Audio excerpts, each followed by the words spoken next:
Le 26 janvier 1945, à 14 heures, le sous-lieutenant Audie Leon Murphy, accroupi dans un trou d'homme peu profond près de Holzwihr, en France, observa 6 chars Panzer allemands émerger de la lisière des arbres à 900 mètres devant lui. Âgé de 19 ans, après 18 mois de combats continus et plus de 240 soldats allemands déjà abattus, il faisait face à une nouvelle menace. La Wehrmacht avait engagé 6 chars et environ 250 fantassins pour reprendre la forêt de Bois de Ried. Murphy connaissait le schéma. Les blindés allemands ouvraient toujours la marche. L'infanterie suivait, vêtue de camouflage d'hiver blanc, et les positions américaines cédaient toujours lorsque les Panzers étaient suffisamment proches. Pas aujourd'hui. La compagnie B du 15e régiment d'infanterie tenait cette clairière gelée avec exactement 40 hommes. La température était de moins 10 degrés Celsius. La neige recouvrait tout. Les renforts de Murphy n'étaient pas arrivés.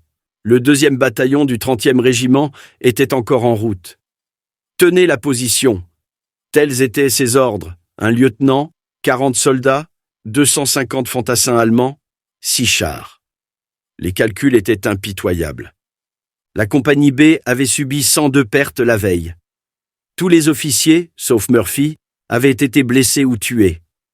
Les 40 hommes restants représentaient ce qui subsistait d'une compagnie de fusiliers au complet de 187 soldats. Ils avaient travaillé toute la nuit pour creuser des trous dans le sol gelé. Les soldats n'avaient fait aucun progrès. Le sol était trop dur. Murphy avait positionné 2 chasseurs de chars M10 du 601e bataillon de chasseurs de chars le long d'une étroite route de terre menant au bois. Chaque M10 était un châssis de Sherman M4 modifié, long de 6 mètres, large de 3 mètres, pesant 30 tonnes.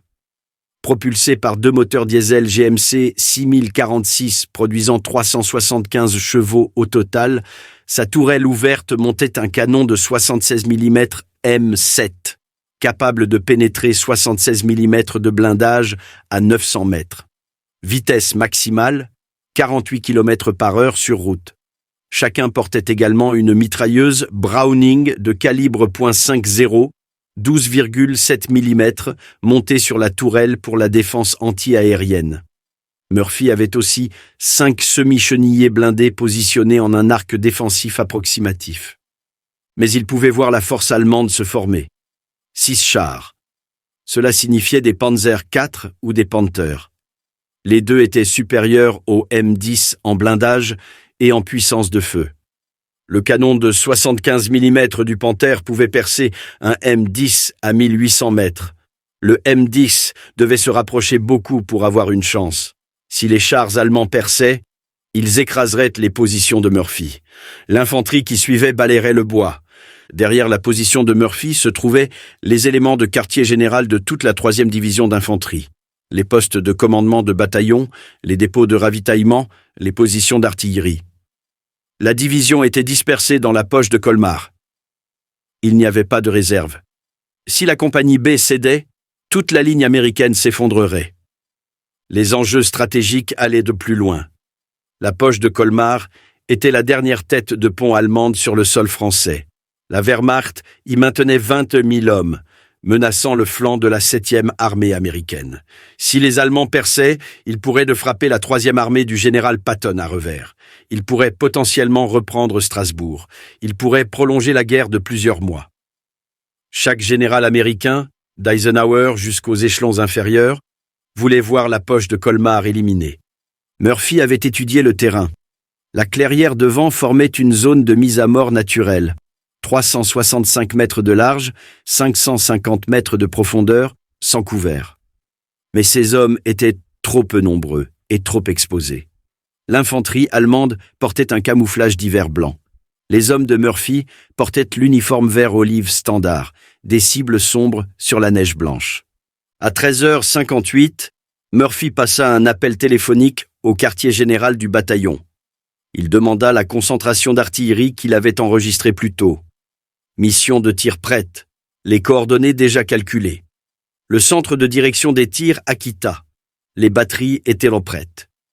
Murphy avait 8 obusiers de 105 mm de l'artillerie de la 3e division en appui.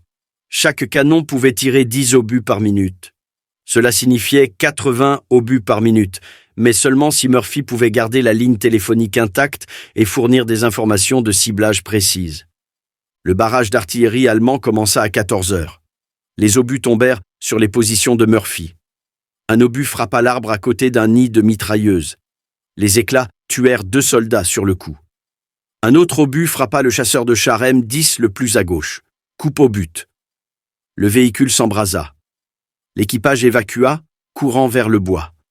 Murphy observa les 6 chars allemands avancer. Ils se déplaçaient lentement, méthodiquement. L'infanterie suivait à 45 mètres derrière, par groupe de la taille d'une escouade. Les Allemands étaient confiants. Ils avaient une puissance de feu écrasante. Ils avaient la supériorité numérique. Ils avaient l'élan. Murphy donna l'ordre à 14h02. Ces hommes se retireraient vers des positions défensives 140 mètres en arrière, le long de la lisière. La clairière devant deviendrait une zone de mise à mort, mais quelqu'un devait rester en avant pour diriger les tirs d'artillerie. Quelqu'un devait maintenir la ligne téléphonique. Murphy resta à son poste de commandement, une dépression peu profonde dans le sol gelé. Aucune protection réelle. Le téléphone de campagne reposait sur une caisse de munitions en bois. Un fil unique courait sur 180 mètres jusqu'à la tranchée de communication du bataillon. Ce fil était désormais la seule connexion avec les batteries d'artillerie. Murphy décrocha le téléphone à 14h03. Mission de tir prête. Exécution. Le centre de direction des tirs répondit immédiatement. 8 canons de 105 mm tirèrent à l'unisson. Les obus mirent 18 secondes à parcourir la distance entre les positions de tir et la zone cible. Murphy compta. La première salve tomba à 550 mètres devant, pile sur la zone de rassemblement allemande. La fumée et la neige jaillirent. Il appela des corrections. -100, droite 50. Les chars allemands continuèrent d'avancer. Distance, 730 mètres. Leurs tourelles pivotèrent maintenant, cherchant des cibles. Les hommes de Murphy s'étaient repliés. Les tankistes allemands virent une position américaine vide. Murphy observa aux jumelles. L'infanterie allemande suivait de près les chars. Trop près. La doctrine classique des armes combinées. L'infanterie protégeait les chars des assauts rapprochés. Les chars fournissaient une puissance de feu mobile à l'infanterie. La Wehrmacht avait perfectionné cela au début de la guerre. Il l'utilisait à nouveau. À 14h07, les chars allemands atteignirent 550 mètres. Murphy pouvait désormais voir leur marquage. Panzer IV. 5 d'entre eux étaient clairement des modèles Panzer IV H. Canon long de 75 mm. Blindage frontal de 80 mm. Le 6e était peut-être un Panther. Plus difficile à dire dans la neige et la fumée. Le M10 en flammes sur la gauche de Murphy se trouvait à 35 mètres. Il fumait encore. Il risquait encore d'exploser complètement si les munitions prenaient de feu. L'équipage l'avait abandonné. Mais Murphy vit quelque chose. La mitrailleuse de calibre 50 était toujours montée sur la tourelle. Les boîtes de munitions étaient toujours attachées. La mitrailleuse Browning M2 calibre 50. Longueur, 1,65 m. Poids, 38 kg. Alimentation par bande. Refroidi à l'air. Action par recul. Cadence de tir, 450 à 550 coups par minute. Portée efficace, 1800 mètres contre le personnel, 1000 mètres contre les véhicules légers. Alimenté par des bandes métalliques à maillons désintégrables. Chaque bande contenait 105 cartouches. La munition standard comprenait des balles perforantes, traceuses et ordinaires. Les chars allemands atteignirent 365 mètres à 14h09. Murphy prit une décision. Son poste de commandement s'effondrait. Les tirs de chars allemands avaient mis hors de combat son 2e M10. L'équipage évacua, courant vers la lisière. Les tirs d'armes légères de l'infanterie allemande claquaient au-dessus de lui. Le téléphone de campagne de Murphy fonctionnait encore. Le fil était toujours connecté au bataillon. Il saisit le téléphone. Il rampa vers le M10 en flammes. La chaleur était intense, même à 9 mètres. Une fumée noire s'échappait du compartiment moteur. Des flammes léchaient la base de la tourelle. Le véhicule pouvait exploser à tout moment. Murphy grimpa sur le plancher arrière à 14h10. La mitrailleuse de calibre 50 se trouvait sur son affût pivot, intacte. Murphy la braqua vers les Allemands qui avançaient. Il vérifia l'alimentation en munitions. Une bande chargée, 105 cartouches. 4 boîtes de munitions supplémentaires se trouvaient dans leur rack. 420 cartouches de plus. Total, 525 cartouches. Murphy se positionna derrière l'arme. Les Allemands étaient maintenant à 322 mètres. La fumée du chasseur de chars en flammes offrait une certaine dissimulation, mais la chaleur devenait insupportable. Murphy la sentait à travers son uniforme. Le plancher métallique était assez chaud pour brûler à travers ses bottes. Il pressa la détente papillon. La M2 rugit. Vitesse initiale, 890 mètres par seconde. Les balles perforantes pouvaient pénétrer 23 mm de blindage à 450 mètres. Pas suffisant pour les chars, mais dévastateur contre l'infanterie. Murphy tira par rafale courte. Rafale de 3 secondes. 23 coups par rafale, à 450 coups par minute. Il balaya de gauche à droite, couvrant l'infanterie qui avançait. Des Allemands tombèrent, d'autres plongèrent pour se mettre à couvert, mais ils continuèrent. L'infanterie allemande atteignit un fossé de drainage à 14h13. Distance, 275 mètres. Ils discutaient frénétiquement, probablement de leur prochain mouvement d'assaut. Murphy pouvait maintenant les voir clairement à travers la fumée. Uniforme de camouflage blanc, pistolet mitrailleur MP40, grenades à manche, chef d'escouade pointant vers sa position. Murphy ajusta sa visée, il pressa la détente. Les balles de calibre 50 déchirèrent la position dans le fossé. Des corps s'affaissèrent. Le fossé devint rouge. Murphy avait dépensé 125 cartouches. Il en avait 400 restantes. Le fil du téléphone de campagne s'étirait depuis le chasseur de chars en flammes jusqu'à son poste de commandement d'origine, puis jusqu'à la tranchée de communication. Murphy coinça le combiné entre son épaule et son oreille, tout en tirant avec la mitrailleuse. Il appela les corrections de tir. -50. Feu à volonté. L'artillerie continua de pilonner les positions arrière allemandes. À 14h16, les chars allemands avancèrent. 5 Panzer IV et un Panther. Ils commencèrent à tirer avec leurs canons principaux sur la position de Murphy. Des obus de 75 mm tombèrent autour du M10 en flammes. Les ondes de choc étaient assourdissantes. Un obus frappa à 4,5 mètres. L'explosion projeta de la terre gelée sur la position de Murphy. Des éclats tintaient contre la coque du chasseur de chars. Les Allemands ne pouvaient pas voir Murphy clairement. La fumée du compartiment moteur en flammes créait un rideau mouvant de dissimulation. Quand le vent repoussait la fumée, Murphy était exposé. Quand elle tourbillonnait à nouveau, il disparaissait. Cette incertitude lui sauva la vie à plusieurs reprises. Les mitrailleurs allemands tiraient là où ils pensaient qu'il était, pas là où il se trouvait réellement. Les jambes de Murphy commencèrent à s'engourdir à cause du froid et de la position de tir maintenue. La température était toujours de -10 degrés Celsius. Il était debout sur le chasseur de chars en flammes depuis 6 minutes. 6 minutes d'exposition continue aux tirs ennemis de 3 côtés. Des Allemands devant, des Allemands débordant sur la droite, des Allemands essayant de contourner sa gauche par un léger ravin. Le compteur de munitions sur la M2 indiquait 280 cartouches restantes à 14h18. Murphy avait tiré 245 cartouches en 8 minutes. Tir discipliné, rafale courte. Chaque rafale avait une cible. Pas de munitions gaspillées. Une escouade allemande tenta une manœuvre de débordement sur la droite de Murphy à 14h19. Ils émergèrent d'un petit pli du terrain. Distance, 70 mètres. Murphy pivota la mitrailleuse de calibre 50 et tira. Rafale de 4 secondes. 31 cartouches. L'escouade tomba, certains morts, d'autres blessés. Les survivants rampèrent en arrière.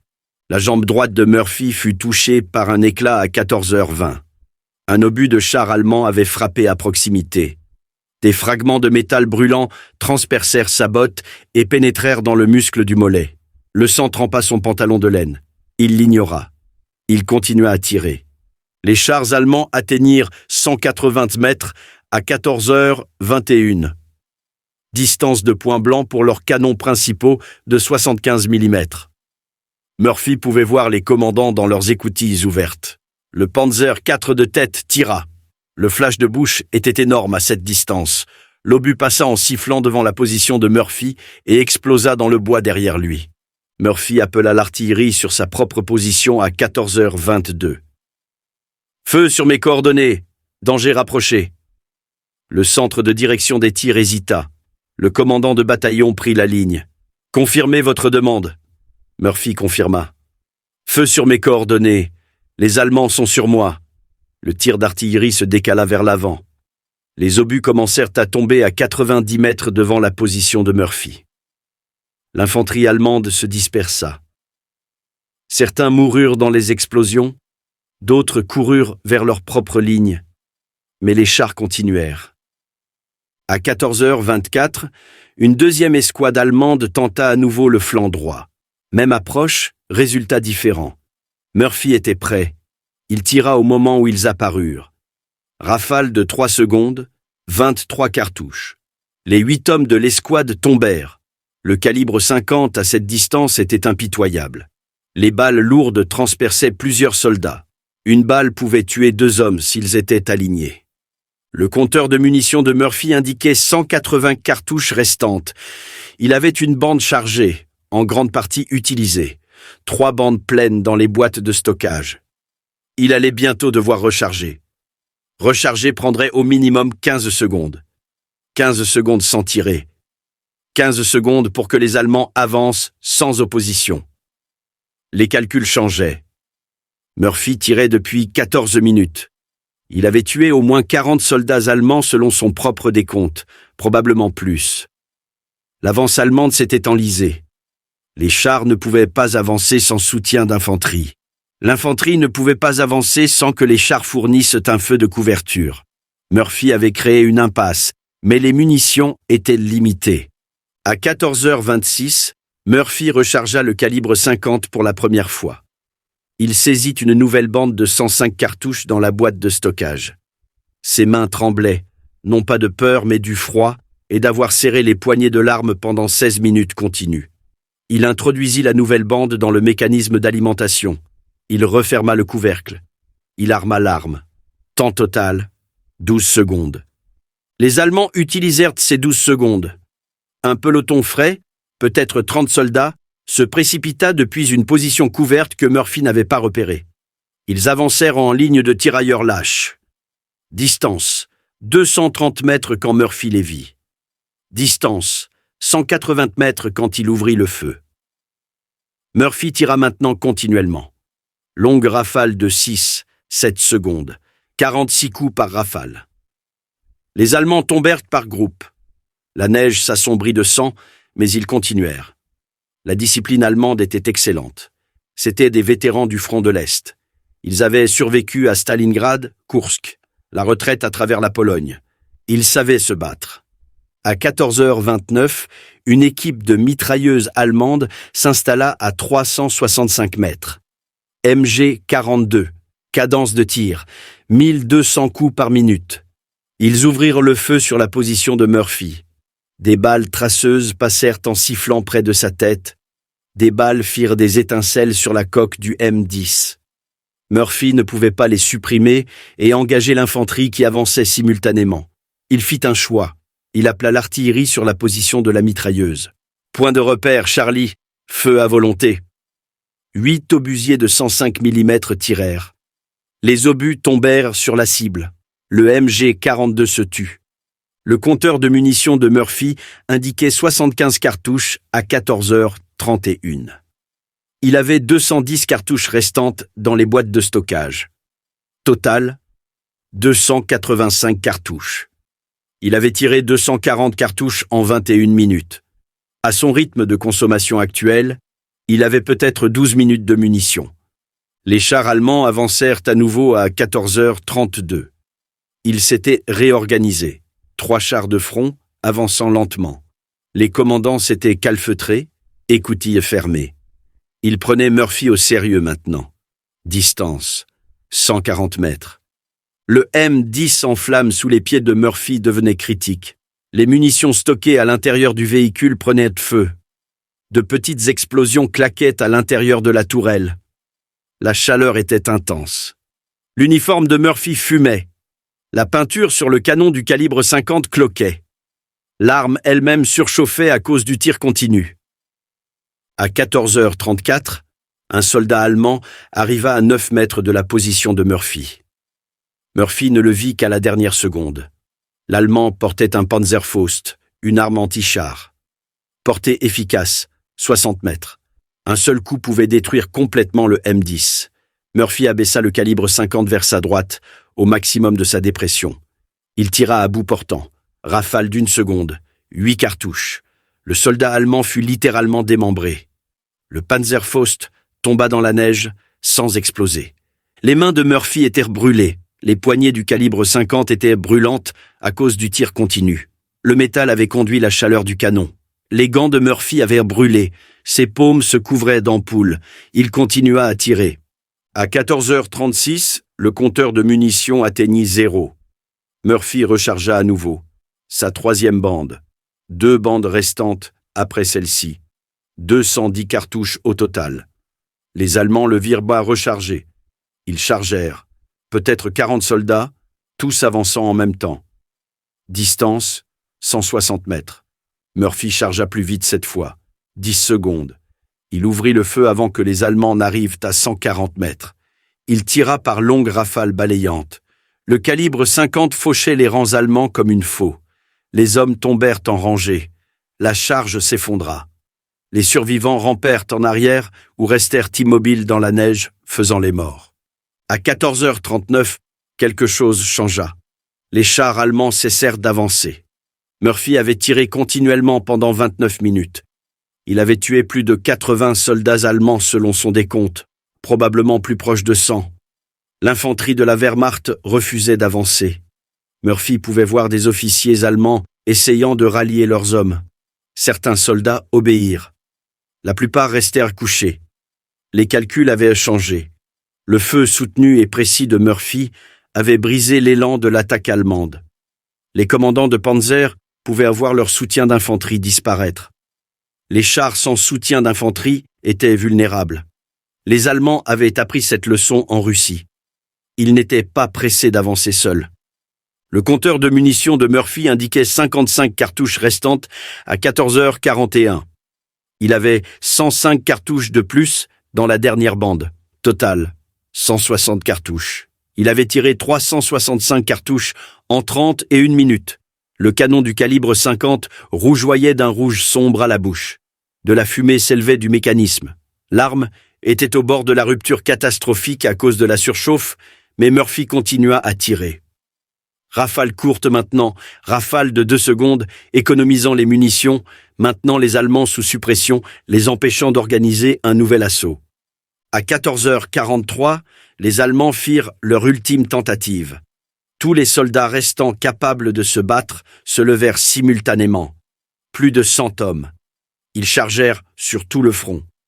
Aucune organisation, pas de tir et de mouvement, juste une ruée désespérée vers la position de Murphy.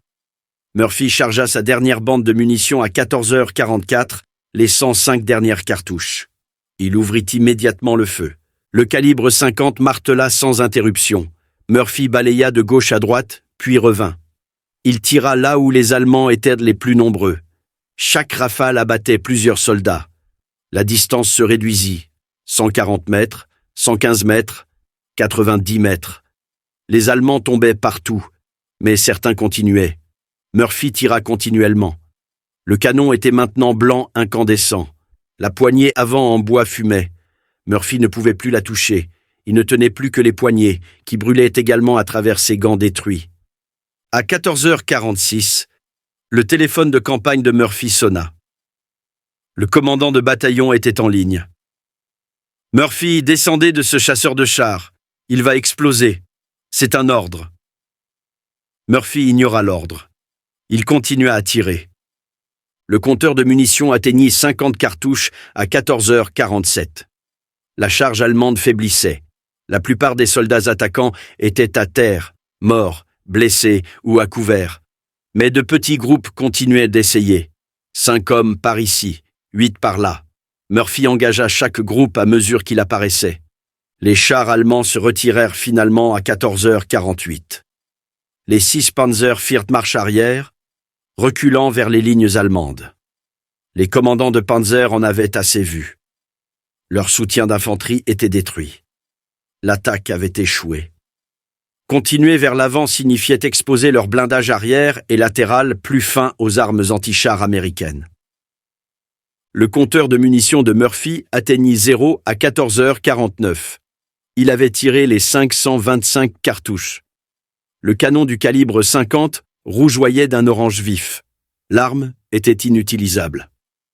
Murphy descendit du chasseur de chars en flammes à 14h50. Au moment où ses bottes touchèrent le sol, le stock de munitions interne du M10 détonna. Le véhicule entier explosa vers le haut. La tourelle fut projetée à 9 mètres dans les airs. La coque s'ouvrit.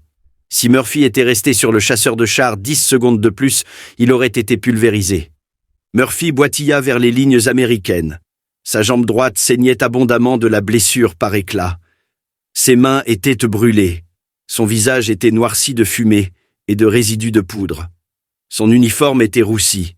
Il était resté debout sur un chasseur de chars en flammes pendant 40 minutes, exposé aux tirs ennemis de 3 directions, tirant continuellement avec une mitrailleuse lourde. Des soldats américains émergèrent de la lisière à 14h52. Ils avaient observé l'intégralité de l'engagement.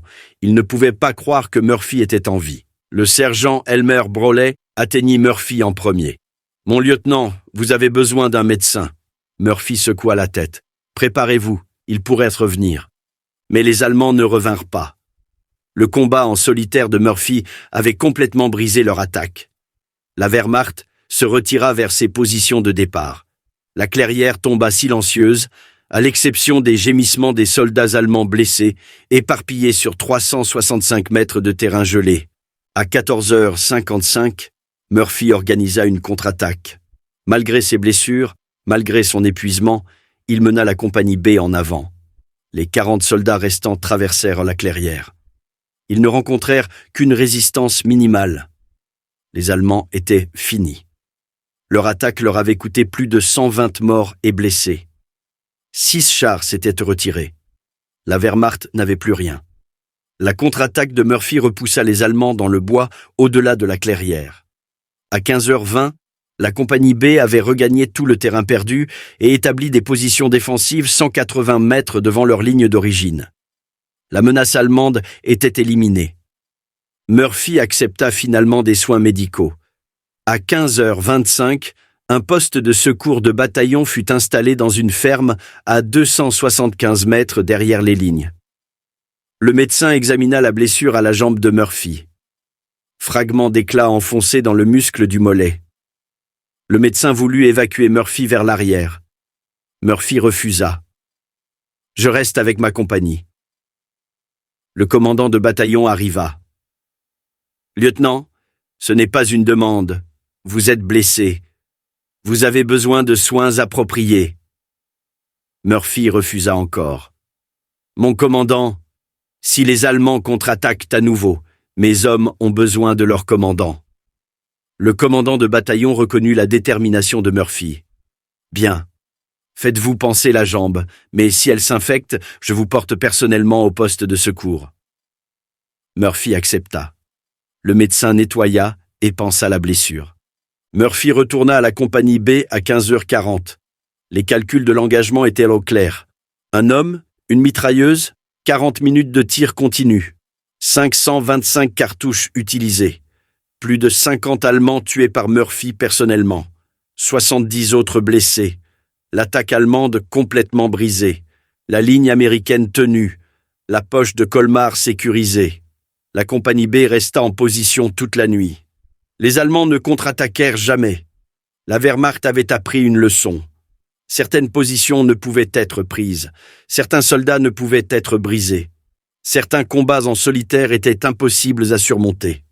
Le 27 janvier 1945, à 8 heures, des officiers du renseignement divisionnaire arrivèrent à la position de la compagnie B. Ils voulaient des détails. Le capitaine Walter E. Fellman, S2 du 15e régiment d'infanterie, interrogea Murphy personnellement. Les questions étaient précises. Combien d'Allemands? Combien de tués? Combien de temps avez-vous tiré? D'où avez-vous tiré? Murphy fournit des réponses exactes. Il estima à 250 l'infanterie allemande dans la force d'attaque. Il compta plus de 50 corps directement devant sa position. Les observateurs d'artillerie et les observateurs avancés estimèrent 70 autres pertes allemandes dues aux tirs indirects. Le nombre total de victimes allemandes approchait 120 soldats. Les 6 chars allemands s'étaient retirés sans être détruits, mais ils ne revinrent jamais. Le renseignement confirma le récit de Murphy par plusieurs sources. Des observateurs américains du bataillon avaient observé l'engagement aux jumelles. Des observateurs avancés d'artillerie avaient vu toute l'action tout en appelant les missions de tir. D'autres soldats de la compagnie B fournirent des témoignages corroborants. Tous les récits correspondaient. Le chasseur de chars M10 détruit fut examiné à 10 heures. Des spécialistes de l'artillerie du 601e bataillon de chasseurs de chars évaluèrent les dégâts. Le véhicule était une perte totale. Le compartiment moteur avait complètement brûlé. Les munitions avaient détonné. La tourelle était détruite. Mais, remarquablement, l'affût de la mitrailleuse de calibre 50 était toujours attaché. L'arme elle-même avait survécu, bien que le canon fût déformé par la surchauffe. Des experts en balistique examinèrent l'arme. Le canon montrait un stress thermique extrême. Le rayage était partiellement fondu. Le mécanisme montrait des signes de fatigue du métal. L'arme avait tiré bien au-delà de ses limites opérationnelles conçues. Une Browning M2 standard pouvait soutenir un tir à 40 coups par minute indéfiniment. Murphy avait maintenu une moyenne de 13 coups par minute pendant 40 minutes, mais avec des rafales atteignant 450 coups par minute. L'arme aurait dû tomber en panne. Elle ne l'avait pas fait. À 12 heures, le général Alexander Patch, commandant la 7e armée, visita la position de Murphy. Patch voulait voir le champ de bataille personnellement. Il traversa la clairière avec Murphy. Les corps allemands gisaient encore dans la neige. Les équipes d'enregistrement des tombes américaines travaillaient à ramasser les morts. Patch s'arrêta devant le M10 brûlé. Il examina l'affût de la mitrailleuse. Il posa une question à Murphy. « Pourquoi ne vous êtes-vous pas replié avec vos hommes ?» La réponse de Murphy fut simple. « Il fallait bien que quelqu'un reste pour diriger les tirs d'artillerie, mon général, et que quelqu'un empêche les Allemands d'approcher mes hommes pendant qu'ils se repliaient. » Patch recommanda Murphy pour la Medal of Honor le 28 janvier. La recommandation progressa dans les canaux avec une rapidité inhabituelle. Murphy avait déjà reçu la Distinguished Service Cross, 2 Silver Stars, 2 Bronze Stars et 3 Purple Hearts.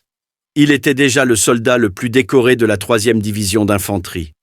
La Medal of Honor ferait de lui le soldat américain le plus décoré de la Seconde Guerre mondiale. Le 14 février, les blessures de Murphy furent finalement jugées suffisamment graves pour justifier une évacuation.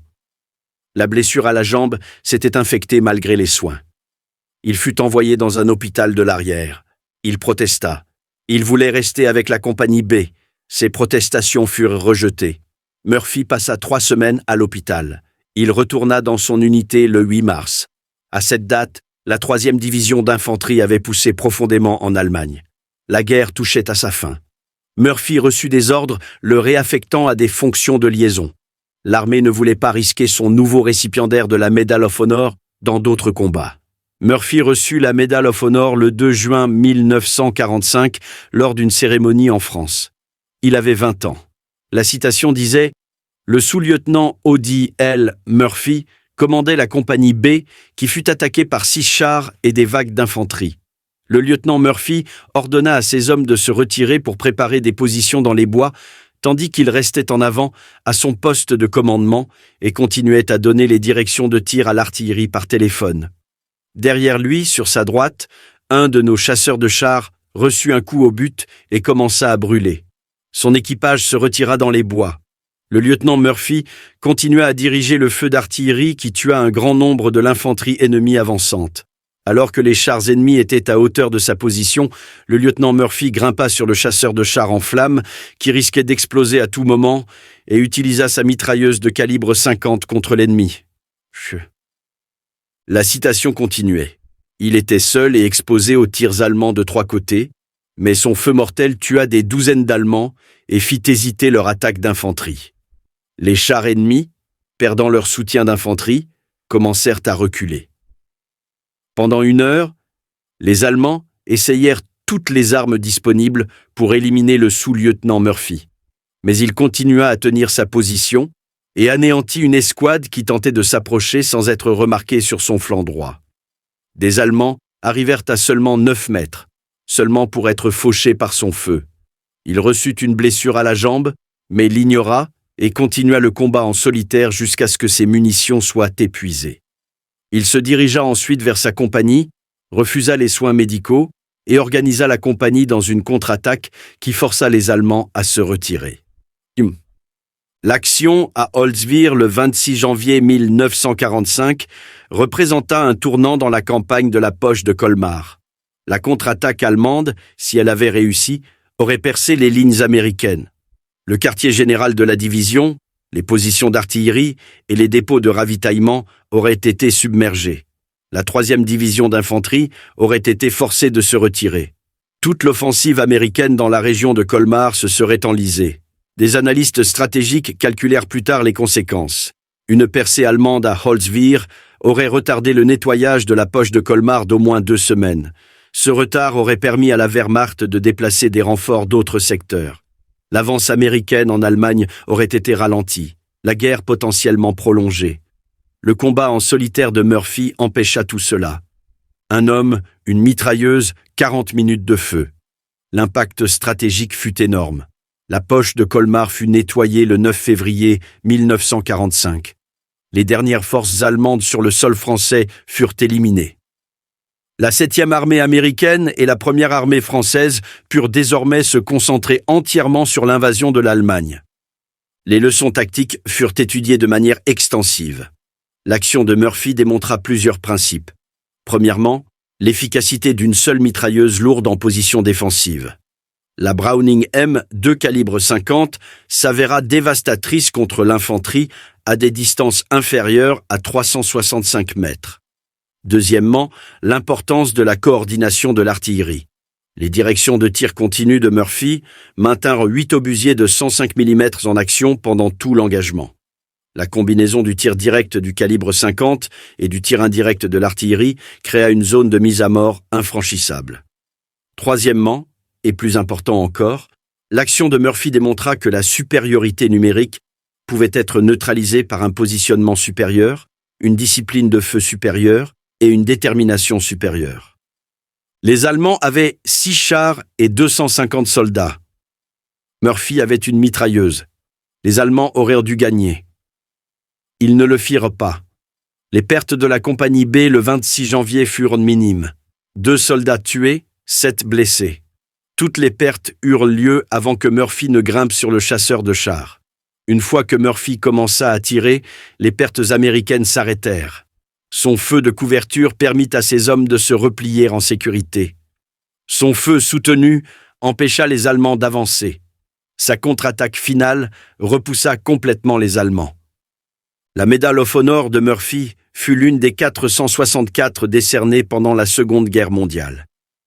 Mais son action à Holzwihr était unique.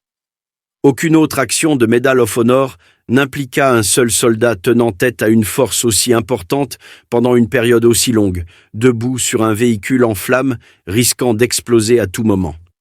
La 3e division d'infanterie compila les statistiques de la carrière militaire de Murphy. Il avait participé à des campagnes en Afrique du Nord, en Sicile, en Italie, en France et en Allemagne. Il avait combattu dans 7 assauts amphibies majeurs. Il avait été blessé 3 fois. Il avait tué ou blessé plus de 240 soldats ennemis. Il avait détruit 6 chars et plusieurs nids de mitrailleuses. Il avait capturé ou aidé à capturer plus de 300 soldats ennemis. Le total des décorations de Murphy s'éleva finalement à 33. En plus de la Medal of Honor, il reçut la Distinguished Service Cross, 2 Silver Stars, la Legion of Merit, 2 Bronze Stars avec dispositif V pour la bravoure, 3 Purple Hearts, la Good Conduct Medal et de nombreuses médailles de campagne et de service. La France lui décerna la Légion d'honneur et la Croix de guerre avec palme. La Belgique lui décerna la Croix de guerre. Le chasseur de chars M10 sur lequel Murphy se tint ne fut jamais récupéré. Il brûla complètement et fut ferraillé sur place. Aucune preuve photographique de l'action de Murphy n'existe. L'engagement se produisit trop rapidement et trop près des lignes de front pour que des photographes de combat puissent atteindre les lieux. La mitrailleuse de calibre 50 fut récupérée et envoyée à l'artillerie pour analyse.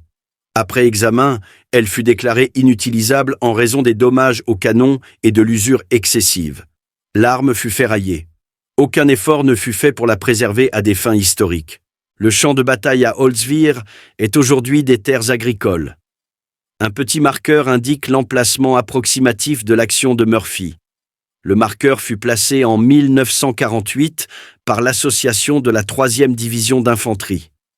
Il est écrit: près de cet endroit, le 26 janvier 1945, le sous-lieutenant Audie L. Murphy, compagnie B, 15e régiment d'infanterie, 3e division d'infanterie, armée des États-Unis, repoussa une attaque de 6 chars allemands et 250 fantassins, tuant ou blessant plus de 50 soldats ennemis. Pour cette action, il reçut la Medal of Honor. L'histoire de Murphy devint largement connue après la guerre.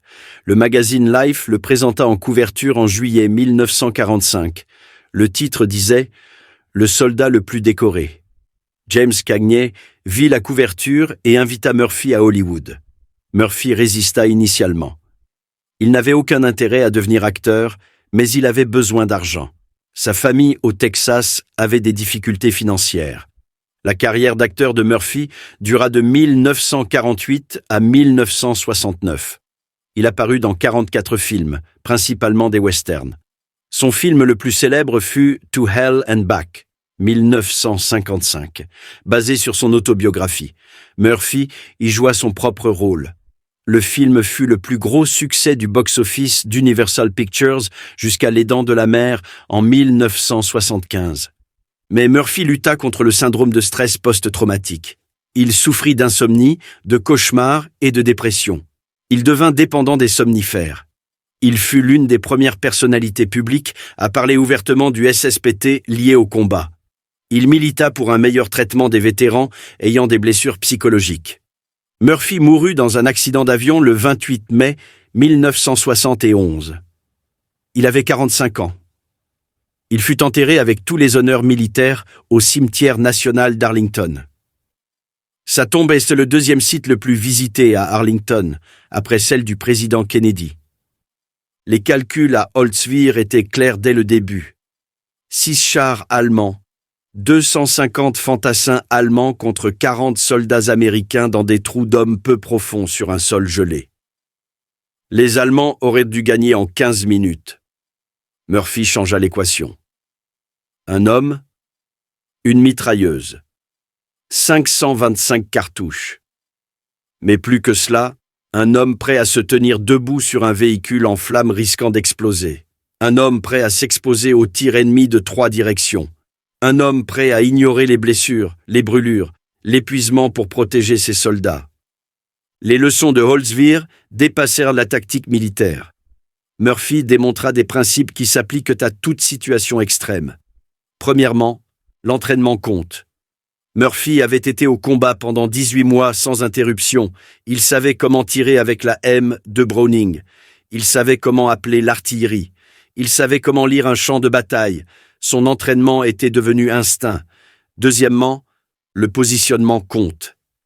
Murphy choisit le chasseur de chars en flammes parce qu'il offrait la seule position pouvant couvrir toute la clairière. C'était la pire position d'un point de vue sécurité. C'était la meilleure position d'un point de vue tactique. Murphy comprit la différence. Troisièmement, la discipline compte. Murphy tira par rafales courtes et contrôlées. Il conserva ses munitions. Il sélectionna soigneusement ses cibles, sous un stress extrême, avec des Allemands chargeant sa position, avec des chars tirant sur lui, avec des éclats tombant autour de lui. Murphy maintint une discipline de feu. Cette discipline fit la différence entre 40 minutes de feu efficace et 10 minutes de tir paniqué suivi d'une arme vide. Quatrièmement, le courage compte. Non pas l'absence de peur, mais la volonté d'agir malgré la peur. Murphy était terrifié. Ses mains tremblaient, ses jambes étaient engourdies. Il savait qu'il allait probablement mourir. Il agit quand même. L'histoire d'Audie Murphy nous rappelle ce que l'action individuelle peut accomplir. À une époque de guerre de masse, de destruction à l'échelle industrielle et d'armée de millions d'hommes, une personne comptait encore. Une personne avec une mitrailleuse et de la détermination changea le cours d'une bataille. Cette bataille affecta une campagne. Cette campagne affecta la guerre. Murphy ne se considéra jamais comme un héros. Il attribua le crédit à son entraînement, à ses officiers, à ses hommes. Il dit que les vrais héros étaient ceux qui ne rentrèrent pas chez eux. Il portait ses médailles à contre-cœur. Il évitait la publicité quand il le pouvait. Il comprenait que la guerre n'était pas glorieuse. Elle était parfois nécessaire, mais jamais glorieuse. La 3e division d'infanterie continua de combattre jusqu'au 8 mai 1945, lorsque l'Allemagne capitula. La division avait combattu pendant 531 jours consécutifs, plus longtemps que toute autre division américaine en Europe. La division subit 27 452 pertes. La compagnie B de Murphy subit un taux de perte de 800%, ce qui signifie que l'effectif de la compagnie fut remplacé 8 fois complètement pendant la guerre. Les luttes d'après-guerre de Murphy mirent en lumière le coût du combat. Il survécut physiquement mais porta des blessures psychologiques pour le reste de sa vie. Il parle publiquement de ses cauchemars, de son incapacité à dormir sans un pistolet chargé sous son oreiller, de ses luttes contre la colère et la dépression. Son militantisme contribua à lever une partie de la stigmatisation autour du SSPT. La mitrailleuse Browning M, de calibre 50 que Murphy utilisa à Holtzwiller, continua son service sous une forme ou une autre pendant des décennies. La conception de base créée par John Moses Browning en 1921 resta en service jusqu'au XXIe siècle. Les forces américaines utilisèrent la mitrailleuse de calibre 50 en Corée, au Vietnam, en Irak et en Afghanistan. L'arme que Murphy tira en 1945 était mécaniquement identique aux armes utilisées 70 ans plus tard. La 3e division d'infanterie continue de servir. Basée à Fort Stewart, en Géorgie, la division fut déployée en Irak en 2003 et participa à des opérations de combat là-bas et en Afghanistan. La division entretient la mémoire de Murphy. Un bâtiment à Fort Stewart porte son nom. Sa Medal of Honor et ses autres décorations sont exposées au musée de la division.